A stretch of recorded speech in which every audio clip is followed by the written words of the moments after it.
ঠিক আছে, এখন এখন সব শেষ হয়ে আমরা এখন সকালে কি শিখলাম সেটা নিয়ে একটু কথা বলি। হ্যাঁ, শোনো, আজকে আমরা সকালবেলা কি শিখছি, একটা একটা একটা প্রোগ্রাম শিখছি না? হ্যাঁ, এদিকে আসো, আগে আগে আমার চারপাশটা দেখাই, দেখি আমাদের চারপাশটা কত সুন্দর। হ্যাঁ, ছাদের উপরে আমরা আছি। এখন এখন শোনো, দুয়ারের ব্লক বানাবো না।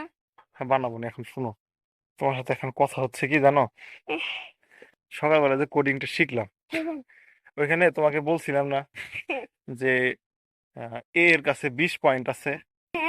হ্যাঁ, ওই যে তারপরে ওইটা লেখা ওটা যখন তুমি কোডিং করলা, হ্যাঁ, তো তখন কিভাবে কোডিং করছো মনে আছে? না, আরে লেখছি হ্যাঁ, কিভাবে লিখছো বসো, এখানে আসো। লেখছি এল এ টি মানে কি? এল কি জানি লেট, লেট আর তারপরে তারপর লেখছি স্পেস তারপর এ হ্যাঁ তারপর প্লাস হ্যাঁ, না ইকুয়াল ইকুয়াল ইকুয়াল তারপর লেখছি একটা ভ্যালু দিছো তাই না? এই যে এই জিনিসটা যে করছো, লেট বলছো, তারপরে এ লেখছো, তারপরে ইকুয়াল দিছো, তারপরে একটা ভ্যালু দিছো না? তো এরকম নড়চড় করলে মানুষ বলবে কি এ বাচ্চাদের সাথে কথা বলতেছে নাকি? তো এটাকে কি বলে জানো? প্রোগ্রামিং ভাষায় এটাকে বলে ভ্যারিয়েবল ডিফাইন করা। এটা আছে না, যে এটা, ওটাই হচ্ছে ভেরিয়েবল, বুঝছো? ওইটাকে তুমি এর জায়গায় তোমার নামও লিখতে পারবা। হ্যাঁ, আজকে তাহলে আমরা টেস্ট করবো, ঠিক আছে? এদের সব না, তোমার যে এক্সপ্রেশন এটা দেখতে হবে না। আর বিজাকে কি দিব বীর জায়গায় তুমি আসিফ বাবা লিখবা, আসিফ বাবাও লিখতে পারবা, বিয়ে বিয়ে। হ্যাঁ, ওই যে ওগুলো ওগুলো হচ্ছে একটা ভেরিয়েবল, বুঝছো? কনফিউজ হবে না, ঠিক আছে? এইগুলো যখন বলবো ভেরিয়েবল তুমি বুঝে যাবা যে এটা একটা জিনিস যেটার মধ্যে ভ্যালু রাখা যায়। আর ওই যে যেটা রাখছি না, 2 রাখছি, 3 রাখছি, 4 রাখছি, হ্যাঁ, এটা হচ্ছে ভ্যালু, বুঝছো? দেখতে বাইরে গেছে হুম, সূর্য সূর্য যখন দেখতে পাও না?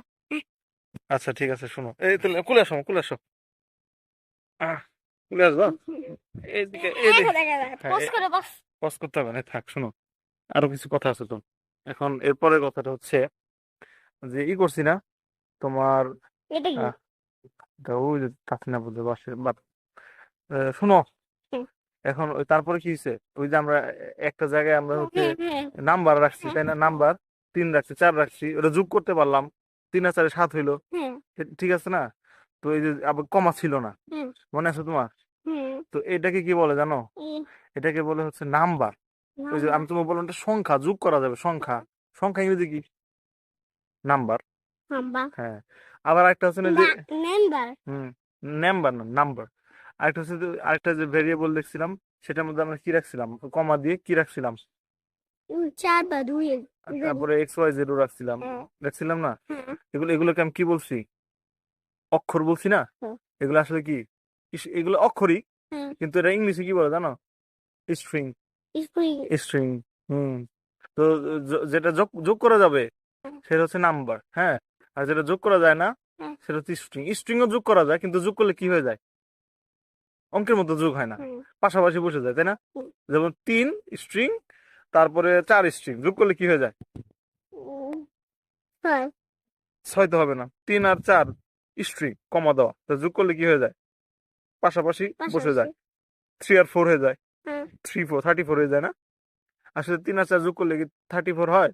কত হয় 3 আর 4 যোগ করলে? হুম, 5 6 7 7 হয় তাই না?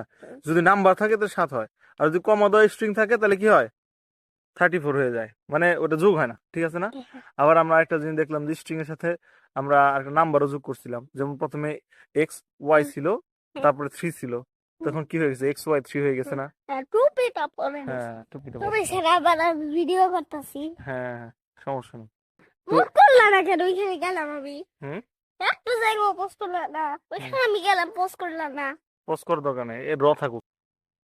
তো এই যে এইভাবে আমরা আস্তে আস্তে আমরা কি শিখতেছি, অঙ্ক প্রোগ্রামিং, প্রোগ্রামিং শিখতেছি। হ্যাঁ, এরপর তোমাকে ফাংশন শিখো। ফাংশন কিছু না, বুঝছো, একটা একটা একটা হচ্ছে একটা বক্স, হ্যাঁ, একটা ব্যাংক, ধরো একটা ব্যাংকের ভিতরে একটা একটা একটা কোটা নিলা, ঠিক আছে? কোটার ভিতরে তুমি 3 রাখলা, 4 রাখলা, ঠিক আছে? কোটার ভিতর থেকে যদি তুমি ঢেলে দাও তাহলে কি আসবে, 3 আর 4 তো আসবে, নাকি অন্য কিছু আসবে, একটা ব্যাংক চলে আসবে? যা দিছি সেটাই আসবে তাই না? এখন কোটার ভিতরে যদি আমরা এরকম একটা মেশিন রাখি, যে মেশিন মানে কোটার ভিতরে, যেমন শার্পনার, মনে আছে শার্পনার? যে চোখায় যে পেন্সিল, হ্যাঁ ওটার ভিতরে ওটা একটা ওই কোড যে আছে না? একটা চোখারি হ্যাঁ, চোখানি একটা কোড আছে না? কিন্তু ওটার ভিতরে কি আছে, একটা ধারালো ব্লেড আছে তাই না? এখন ওইটার ভিতরে যদি কিছু রাখি তাহলে সেটা কি হয়ে যায়, ঘুরাইলে চুলকানো হয়ে যায়। তো মানে একটা একটা কৌটা থাকে, যেটা একটা নর্মাল কৌটা, যেটার মধ্যে আমরা যা রাখি ঢেলে দিলে তাই বের করে দেয়। আবার আছে একটা কৌটা যেটার ভিতরে কিছু ঢুকাইলে সেটা কি হয়, এরকম অন্য কিছু হয়। মানে এক এক কৌটা এক এক কাজ থাকতে পারে না?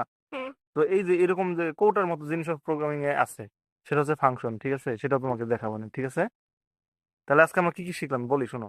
ভ্যারিয়েবল শিখলাম। ভ্যারিয়েবল মানে কি, ওই যে এ বি, তার কাছে আমরা যে ভ্যালু দিতেছি, যে 3 দিতেছি, 4 দিতেছি, এক্স ওয়াই দিতেছি, তো এই এ আর বি এগুলো হচ্ছে কি ভ্যারিয়েবল, তাই না? এবং এই ভ্যারিয়েবলের নাম তুমি তোমার নামও দিতে পারবা, যেমন আব্দুল্লাহ, মুজতাহিদ, মুজাদ্দিদ, বাবা, এভাবে লিখতে পারবা, ঠিক আছে? আবার যে যে যে যে যে ভ্যালুটা দিতেছো, যেমন এর কাছে 4 পয়েন্ট দিতেছো, এর কাছে 5 পয়েন্ট দিতেছো, এটা হচ্ছে ভ্যালু। ভ্যালু। তো আমি যখন এরপর যখন তোমার সাথে কাজ করব তখন আমি তোমাকে ইংলিশেই বলবো, ঠিক আছে?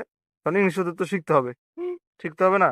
আমি তোমাকে যখন বলবো যে বাবা একটা ভেরিয়েবল ডিফাইন করো, তখন তুমি কি করবা, লেট লিখবা, তারপর একটা নাম দিবা, ধরো আব্দুল্লাহ, অথবা এ লেখলা বা সি লেখলা। নাম লিখছে আসিফ আচ্ছা লেখ, আসিফ আব্দুল্লাহ আসিফ আব্দুল্লাহ লেখা। তো এটাই হচ্ছে মানে এইভাবে তুমি আমি বলবো যে আব্দুল্লাহ তুমি ভেরিয়েবল ডিফাইন করো, তো একটু পরে আবার একটা ভিডিও করবো, সেখানে তোমাকে আমি বলবো যে আব্দুল্লাহ তুমি একটা ভেরিয়েবল ডিফাইন করো, তখন তুমি একটা ভেরিয়েবল ডিফাইন করো। আর বলবো যে আব্দুল্লাহ আর একটা জিনিস, কনসোল লগ মনে আছে, সিএলজি দিয়ে ট্যাব দিতে হয়।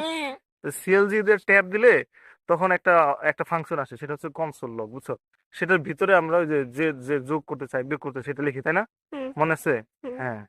আবার একটা টার্মিনাল, টার্মিনালের কথা মনে আছে? না ওই যে নিচে নিচে যে আমরা ওই যে নোড, তারপরে লিখি NODE। হ্যাঁ ওই যে হ্যাঁ প্রথমে উপরটাতে হুম, তারপর চাপ দেই তারপর এন্টার হ্যাঁ হ্যাঁ, রাইট হ্যাঁ ওইটা ওইটা হচ্ছে টার্মিনাল। ওই টার্মিনালের ভিতরে দেখতে পাই, কারণ আমাদের তো এটা ব্রাউজার না। ব্রাউজারে তো আমরা ক্লিক করলে বুঝতে পারতাম যে 2 আর 3 যোগ করলে 5 হয়, কিন্তু এটা তো VS কোড, এটা এখানে কোডিং লেখে, কোড লেখে। এখানে বুঝতে হয় হচ্ছে এরকম কনসোল লগ দিয়ে, তারপর টার্মিনালে থেকে দিয়ে দেখতে হয়। বুঝতে পারছো? হুম তো তোমার কাছে কোডিং জিনিসটা কেমন লাগতেছে বলো তো? ভালো মজা লাগে? হুম শিখতে মনে চায়? হ্যাঁ শিখতে মনে চায়? মজাই তো হ্যাঁ, অনেক মজা, তাই ওই না? সকালে বললাম না আমি আই একটু করি মজা হ্যাঁ লাগছে হ্যাঁ হ্যাঁ, আরেকটু করবো আমরা ইনশাল্লাহ। আরেকটু করবো এভাবে করে করে তাড়াতাড়ি কোডিং শিখে ফেলবা। তাড়াতাড়ি কোডিং শিখে ফেললে তারপরে ইনশাল্লাহ ভালো কিছু হবে। আর এখন কোডিং শেখা যে জরুরি তুমি জানো। ব্লগ বানাও হ্যাঁ, এটাই তো ব্লগ হলো একটা। দেখো তুমি এখন, আমি তুমি ব্লগটা দেখি শেষে